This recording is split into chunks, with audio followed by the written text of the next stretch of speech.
Three simple words changed everything in the MasterChef kitchen that day. I eat alone. When 67-year-old Margaret Williams spoke those words, her voice barely above a whisper, Gordon Ramsay stopped mid-sentence, and the entire studio fell into a silence so profound that you could hear hearts breaking. But what she said next, about the 3 years of empty chairs and cold dinners since her husband died, would leave everyone in tears and remind us all what cooking is really about. The cameras kept rolling, but this was no longer about culinary competition. This was about a widow who had lost more than her husband. She had lost her purpose, her joy, and most painfully, her dinner companions.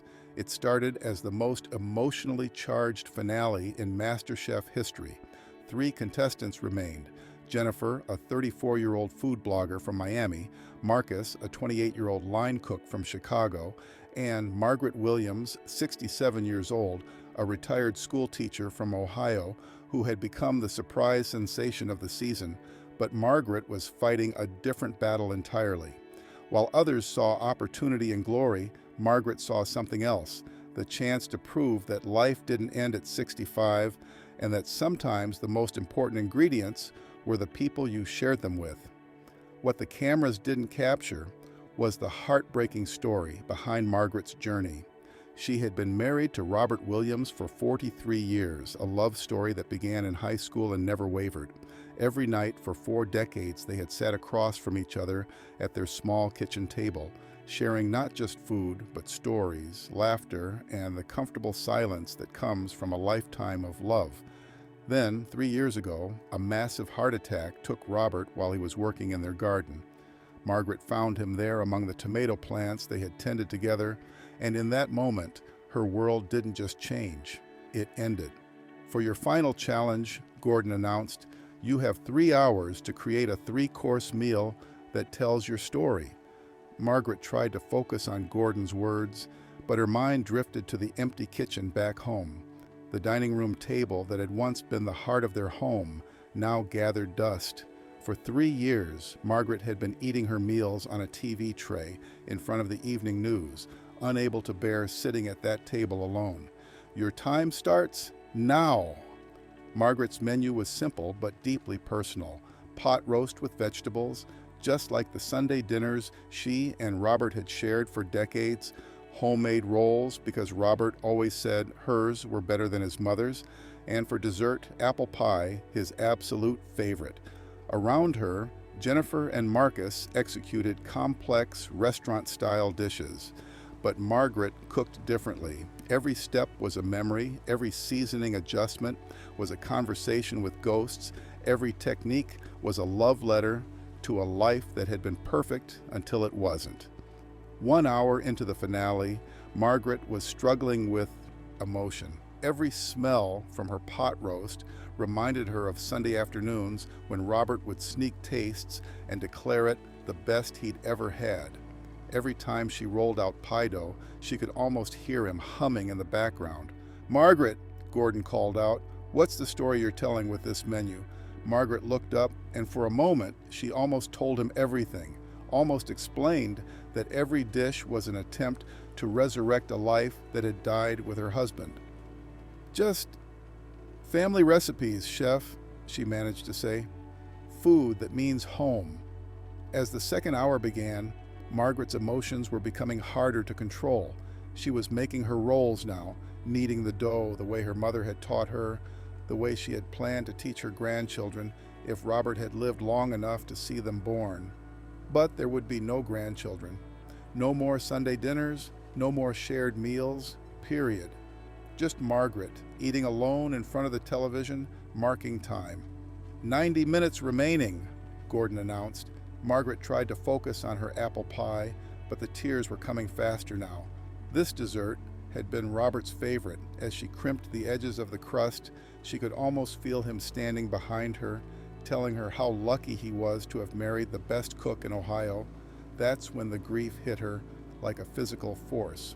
Margaret had been holding it together for 3 years. She had gone through the motions of living, paying bills, maintaining the house, keeping up appearances, but she hadn't been living. She had been existing, waiting for something to give her life meaning again. Standing in the MasterChef kitchen, Margaret realized something that shattered her. Even if she won, she would still go home to an empty house. She would still eat dinner alone. The prize money might change her circumstances, but it wouldn't change the fact that the person she most wanted to share her cooking with was gone forever. 1 hour remaining. Margaret's hands were shaking now, not from nerves, but from 3 years of suppressed loneliness. Her pie crust was uneven, her pot roast was overcooking, and her rolls had lost their perfect shape because she couldn't see clearly through her tears.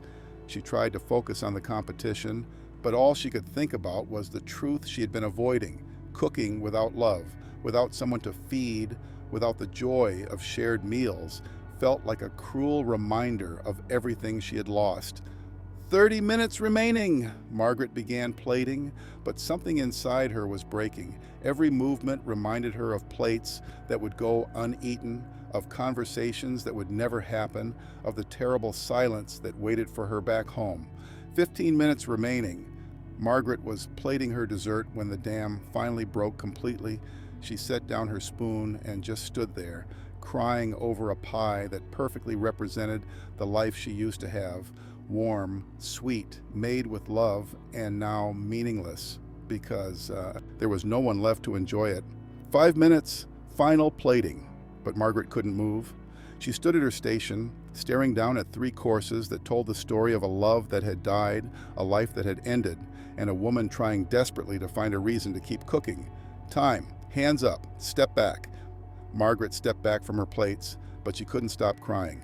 Her dishes looked like what they were: home cooking made by someone whose home was no longer a place of joy. The judging began, and Gordon approached Margaret's station. Her pot roast was perfectly cooked. Her rolls were golden and warm. Her pie was exactly what apple pie should be. "Margaret," Gordon said gently, "this is beautiful food. It tastes like home, like comfort, like love." Margaret nodded, but the tears were still coming. "Thank you, Chef," she whispered. "But I can see you're upset," Gordon continued. "Can you tell us what this menu means to you?" That's when Margaret looked up at Gordon with eyes that held 3 years of accumulated grief and spoke the words that would stop the competition. "I eat alone, Chef. I've been eating alone for 3 years." The kitchen fell completely silent. Gordon's expression shifted from confusion to deep concern. "What do you mean you eat alone?" Gordon asked gently. Margaret's response came out in a flood of words that had been trapped inside her. "My husband Robert died 3 years ago. We were married for 43 years, and we never ate a meal apart unless one of us was sick or traveling. Every breakfast, every lunch, every dinner, we shared them all." The silence was deafening. Everyone was beginning to understand the weight of what Margaret was carrying. "Since he died, I haven't shared a meal with another person," Margaret continued. "I eat my breakfast standing at the kitchen counter. I eat lunch on the couch watching old movies. I eat dinner on a TV tray in front of the news." Margaret's voice broke as she continued, "I came here because I thought maybe if I could cook for people again, if I could see faces light up when they tasted my food, maybe I could remember what it felt like to have purpose in the kitchen." Gordon stared at Margaret, and when he looked around the kitchen, he saw that everyone was crying, because Margaret had just articulated a reality that millions of seniors face every day: the crushing loneliness of aging without companionship. Behind the scenes, Gordon made a decision that would change everything. "Stop the cameras," Gordon said, quietly but firmly. For 20 minutes, what happened in that kitchen existed outside of television, outside of everything except human compassion responding to human pain. When the cameras came back on, something had changed. "Margaret," Gordon said, "what you've shared with us isn't just your story. It's the story of millions of people who are eating alone tonight." Gordon approached Margaret's station directly. "Your food doesn't just taste good, it tastes like love, like memory, like the kind of cooking that brings people together. That gift doesn't disappear because you're eating alone. It just needs a new purpose." That's when Gordon did something unprecedented. "Margaret, regardless of tonight's results, I want to offer you something," Gordon announced. I want you to work with our community outreach program, teaching cooking classes for seniors, creating programs that bring people together over shared meals. What happened next was unlike anything in MasterChef finale history. Jennifer and Marcus approached Margaret's station. "Mrs. Margaret," Jennifer said, taking her hands, "would you have dinner with me and my family this week? My kids would love to meet you. And next week, you're coming to my restaurant," Marcus added. "I want you to cook with my team. Teach us some of your techniques." One by one, every person in that kitchen made commitments to ensure that Margaret would never have to eat alone again unless she chose to. "Tonight, we've learned something more important than who makes the best food," Gordon announced. "We've learned that cooking is about bringing people together and that the most important ingredient in any dish is the love we share when we eat it." Margaret didn't win the competition. Jennifer took the title. But Margaret won something more valuable, a community of people who understood that food is how we take care of each other and that no one should have to eat alone. The episode became more than television. Senior centers across the country started community dining programs. The show's producers created a foundation that connects isolated seniors with families. Margaret never returned to eating alone. Today she runs a program called Set the Table, which connects isolated seniors with families for weekly shared meals. Because that's what Margaret Williams taught everyone that night, that the most important ingredient in any meal is connection, and that when we remember to set the table for each other, we create the kind of nourishment that feeds more than just our bodies. If you found this touching story meaningful, you can watch more inspiring videos like this one on our channel.